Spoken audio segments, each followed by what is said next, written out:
Hello and welcome back to my channel. On Friday, it'll probably go out on Sunday. I wasn't going to do one today, but we've had a delay on going away. So here I am. I'm still here. Socky is oh feeling slightly sorry for himself. He's not been eating. He's had tiny pecks of biscuits and some tuna, but he's not really touching his cat food. He's been up a lot. So we've got a vet's appointment for him this afternoon, the hairdressers, as he calls it. I'm hoping he's just having a funny few days. Anyway, I'll keep you up to date. He's sitting in the hallway. Oh, here he comes. Stretching. Come on, jump up. Come on. He's going to jump on my desk. I wonder if you can see him from there. I'm going to adjust my camera slightly so you can see my desk and see Socky. Bernard Socks. There he is.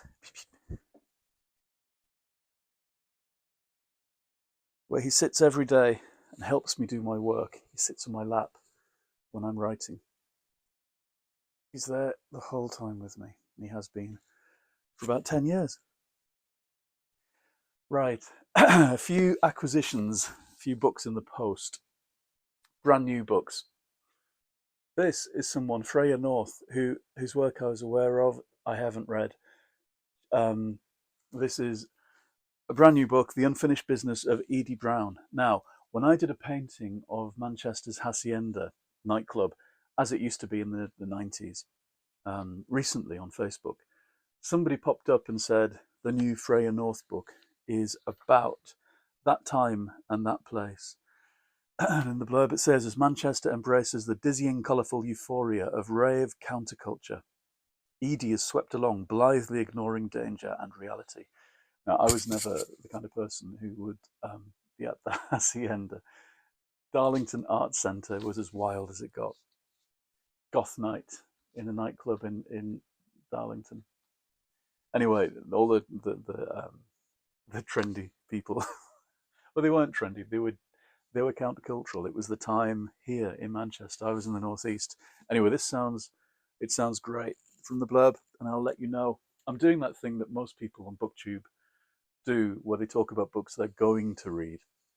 I often wonder how many of them are read. You see people going through these vast piles of books, and they sweep round Barnes and Noble, just filling baskets. And I just wonder where they get the time. I think I read a lot, but I'd be hard pressed to read as much as they buy. Anyway, I tend to buy a lot of books anyway. I average about 2 books a week, I'd say, in reading. So, as I said before, I still got way too many sungdoku. Remember the Japanese word for having more books in your house than you can ever read, and the benefits of that, the healthy benefits of that. Millie Johnson's new novel, which arrived yesterday as well, The Happiest Ever After. I love Millie's books, and she's been a great supporter of my cartoon books, actually, the last few years. And she's a good laugh, and her books are really lovely. So there's that to look forward to, although I do have a Millie to go before then, Together Again from last year, I've not read yet. And then I did get, this is eBay, Restless, William Boyd. These are beautiful hardbacks. And of course, if you wait a couple of years, on eBay, they're a lot cheaper. I shouldn't say that. Buy new books full price. Restless. This is a kind of wartime spies, a female spy thriller, and I was keen to get it, having read Ordinary Thunderstorms for book club and finished it this week, and we had a lovely book club discussion about it on Monday night. So I was keen to read more of him because although I resisted the beginnings of Ordinary Thunderstorms, I fell for that book completely. I thought it was great. Right, so those are recent arrivals in the house. Although I should have had a Fern Britton novel. I suddenly thought, I want to read a Fern Britton novel because she turned up in the Celebrity Big Brother house this week. And I thought, oh yeah, I've never read her. And she's still going. She's still doing them. So she's not some flash in the pan celebrity author. She's really doing it, and I think she's writing them herself. I hope so. And I ordered one, and eBay said it had arrived, and it hadn't, which is heartbreaking because eBay is usually really good, and all those transactions are brilliant. Anyway, this one's gone missing, and the Royal Mail have lied to me. Their message said it had been delivered, and it hadn't. Sometimes they just chuck it in a hedge or leave on, but it's nowhere to be seen. So I'm a bit fed up about that. But in the scheme of things, whatever. We shall pursue it. Right, now I had a bunch of favourites I wanted to talk about. These are all hardbacks as well, actually, vintage ones that I've collected up, having had the paperbacks of various books. I then went looking for library copy hardbacks because there's something really touching about these well-worn books.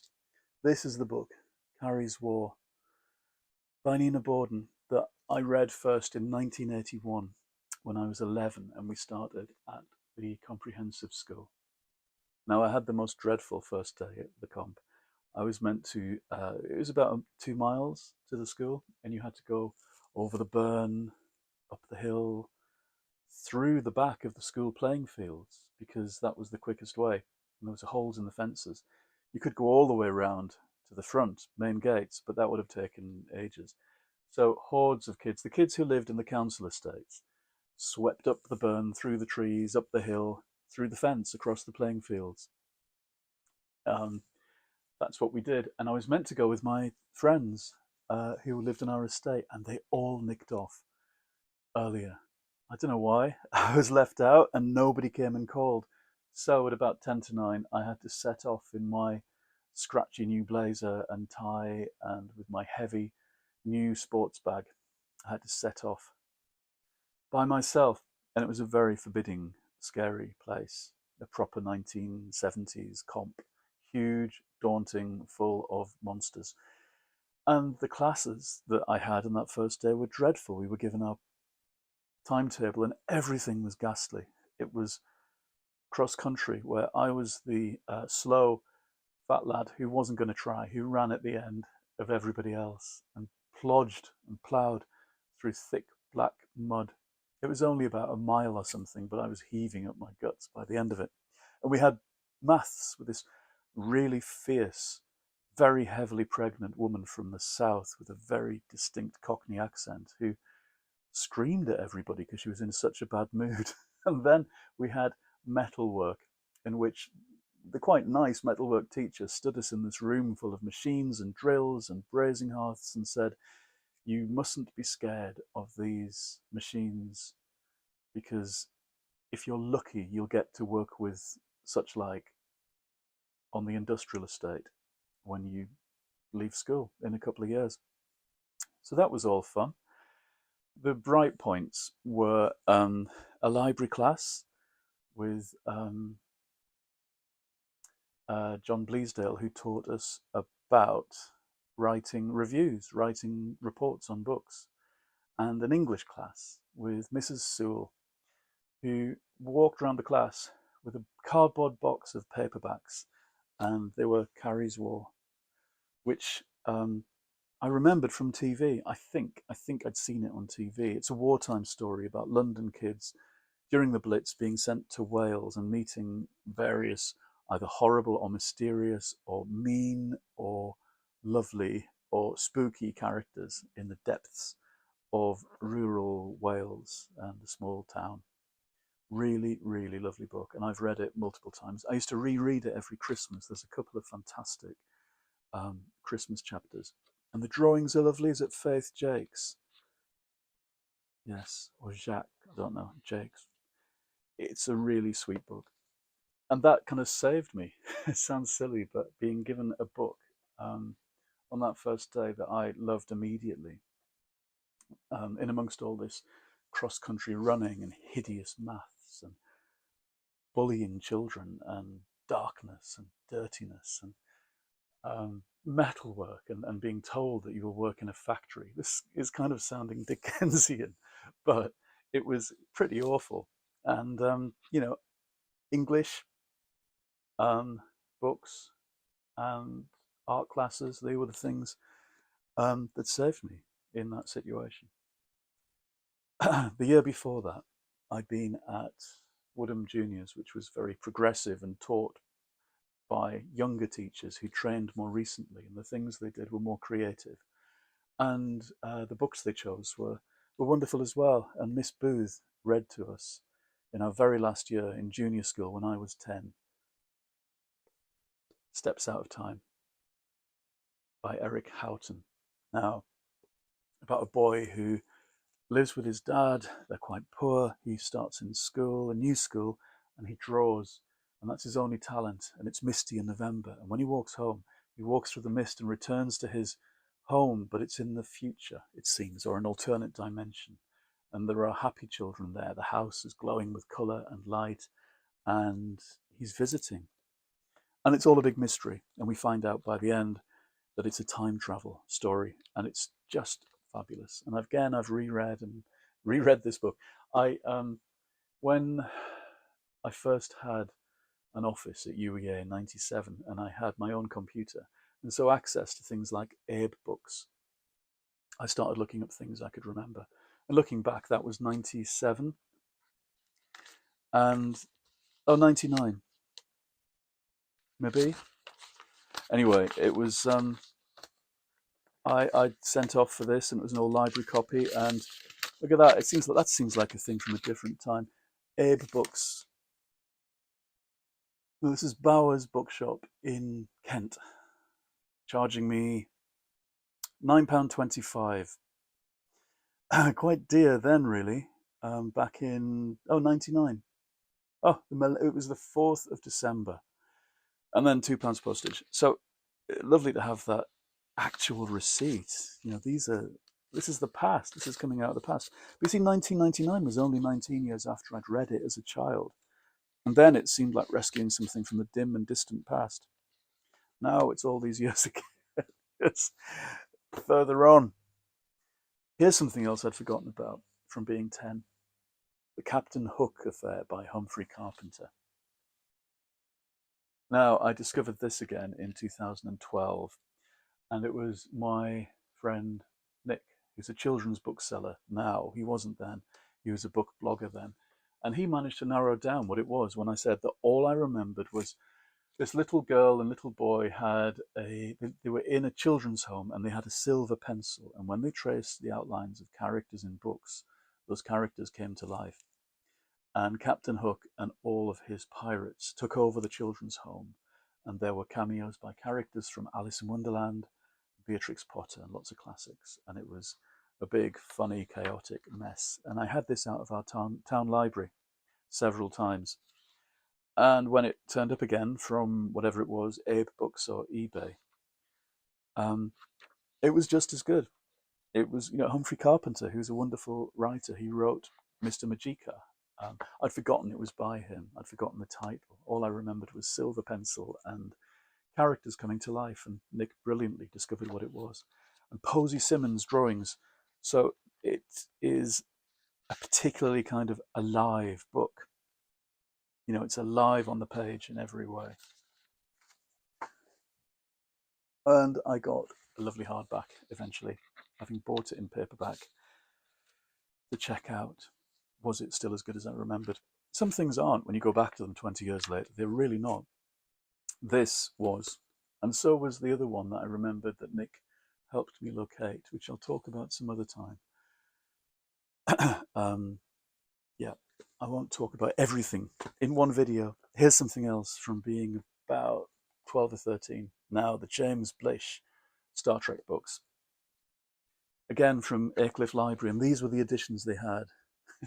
Space the Final Frontier. These are the hardback editions that we had in those years.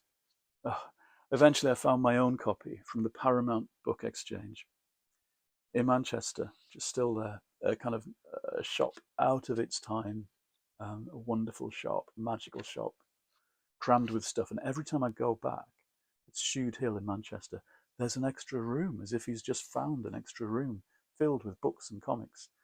I don't know how he does it. And last time I was there at Christmas, he said that this place is just full of stuff.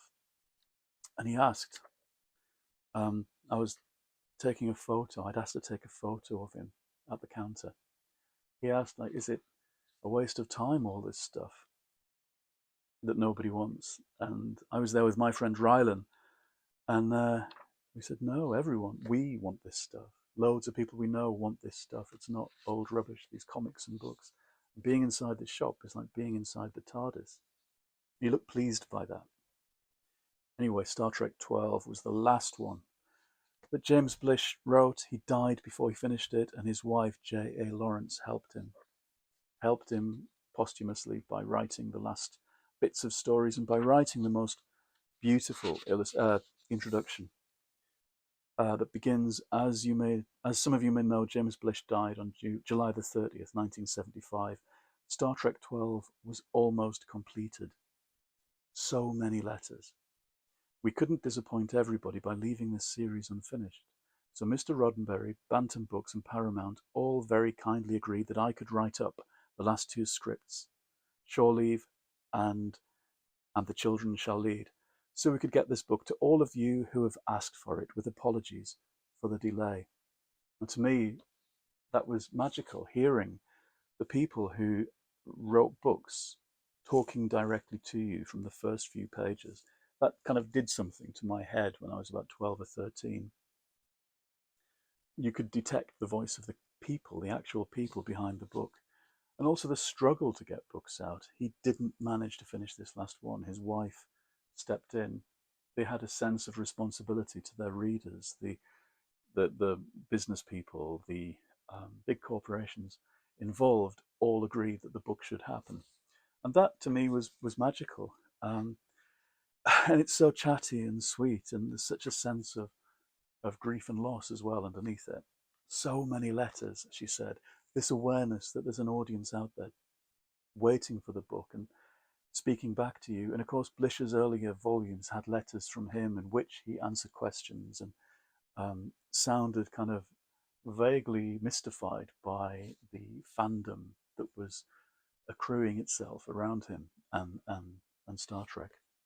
These adaptations are wonderful because they take an episode and make very sharp, succinct short stories out of them. They're not bloated. They're not, and he improves on them. He shortens them, gives them a good shake, and improves on the TV stories. He's a great writer. And his original novel, Spock Must Die, which predated this, obviously, is fantastic as well. When I was about 13, 14, I discovered Star Trek novels, original novels, and these adaptations, and I just loved them. And it's still one of my great guilty pleasures in reading. When I say guilty, I don't really mean guilty. I think pleasures are pleasures, and you should enjoy them. On that note, I will leave you, and there's Sock still listening. He will be fine. I'll let you know how he gets on. One thing I must say, my name is Mars with a silent G. It's Magrs, but the G is silent. It's a mysterious name. I think it's misspelled Irish going back 2 or 3 generations. Somebody copying out words in a ledger as they came into the country, perhaps. I think that's the story, about 1898, but it's Mars and not Maggers or anything else, but I don't mind. Whatever, so long as you remember it, so long as you click like and subscribe and come back. And we'll talk again soon. Bye bye.